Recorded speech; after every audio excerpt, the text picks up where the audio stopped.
এবং তার ভয়েস, শাকিব খানের ভয়েসটা যে ছিল অন্যান্য মুভিজের সাথে আসলে এটা ম্যাচ করেনি। খুব মানে কি বলবো, কম্প্যাক্ট ছিল, খুব ভারী ছিল, খুব সুন্দর ছিল।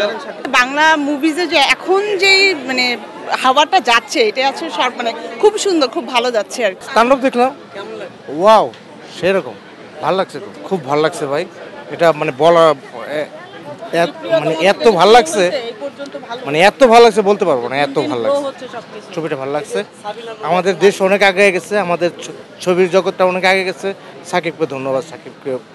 অ্যাক্টিং যে হচ্ছিল যখন, তখন কিছু কিছু ডায়লগের মাঝে তার যে সৌন্দর্য ছিল, এই ডান্সটার মানে তাকে রিপ্রেজেন্ট করছিল এই ডান্সটা। এই কিছুক্ষণ পর পর যে একটু পর পর এই ডান্সটা আসলে দুর্দান্ত। তাণ্ডব দেখে আসছে, ভালো লাগছে, বাট লাস্ট যতটুকু মজা হওয়া শুরু হয়েছে তখনই শেষ হয়ে গেছে। মানে হ্যাঁ, অবশ্যই পার্ট 2 দেখতে চাই। আমার কাছে ভালোই লাগছে। ওভারঅল সিনেমার মধ্যে সাকিব খানের অভিনয় সবচেয়ে বেস্ট ছিল। ও মানে অসাধারণ, একদম একদম total full package of surprise. হুট হুট করে একদম 3 হিরোজ টুগেদার অ্যান্ড মানে খুবই সুন্দর ছিল। আমি যদি অনেস্টলি বলি, আসলে আমি শুরু করেছি তুফান থেকে। তুফানের থেকে যে মানে কি বলবো, ওটাকে যেভাবে আসছে নতুনভাবে, মানে মুভি ইন্ডাস্ট্রিটা যেভাবে আসছে, চমৎকার, মার্ভেলাস, অ্যামেজিং। গানটা আসলে অন্যান্য ট্রেডিশনাল সং থেকে কমপ্লিটলি আলাদা। আমার মনে হয় রায়হান রাফি অলরেডি বলেছে যে গানটা ডিফারেন্ট। সো আমাদের কাছেও একদম কমপ্লিটলি সুন্দর ছিল, খুবই আলাদা ছিল, ভালো ছিল। মুরব্বি তাণ্ডব মুভিটা জাস্ট অসাম।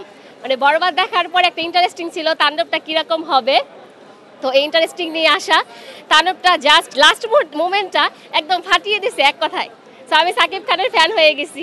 তাণ্ডব খুব ভালো লাগছে। সুন্দর ছিল, অনেক ভালো ছিল, অনেক সুন্দর লাগতেছিল, সবাইকে অনেক সুন্দর লাগতেছিল। হ্যাঁ, অনেক সুন্দর, বোরিং এর কোনো সিন নাই, অনেক সুন্দর ছিল, ভালো ছিল, ভালো লাগছে দেখে। তাণ্ডব কেমন লাগে? এক কথায় যদি বলি, খুব ভালো লেগেছে। বাংলা ছবি আমার মনে হচ্ছে যে আগের চেয়ে অনেক বেশি ডেভেলপ হচ্ছে। ছবির কাহিনী, গল্প সবই ভালো লেগেছে। অবশ্যই দেখতে পারে, ফ্যামিলি সহই দেখতে পারে। আমার মনে হয় না তেমন কোনো খারাপ কিছু আছে, ভালোই লেগেছে ছবি।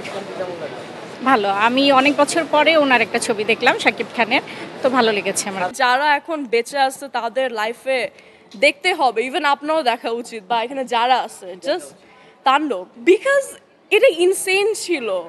এটা রায়হান রাফির মানে সুরঙ্গ তো ডেফিনেটলি সুন্দর ছিল, সেম গোস তুফান, বাট তাণ্ডব হচ্ছে অন্য লেভেল ছিল ভাই।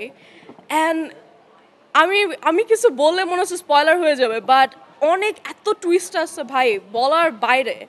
সো ইয়া, আর ভিজুয়ালস অ্যান্ড এভরিথিং, অ্যান্ড সবাই বাংলাদেশে করা হয়েছে, বাংলাদেশে অ্যাক্টর অ্যাক্ট্রেসেস ছিল, জিনিসটা খুবই স্যাটিসফাইং ছিল দেখতে। সো ইয়া, ওটা তো নো ডাউট, তার একটা গলা ডিফারেন্ট ছিল, দেন হচ্ছে তার অ্যাক্টিং খুবই সুন্দর ছিল, মানে তার একটা নতুন মানে একটা রূপ হিসাবে খুবই খুবই জোস লাগছে ওকে দেখতে।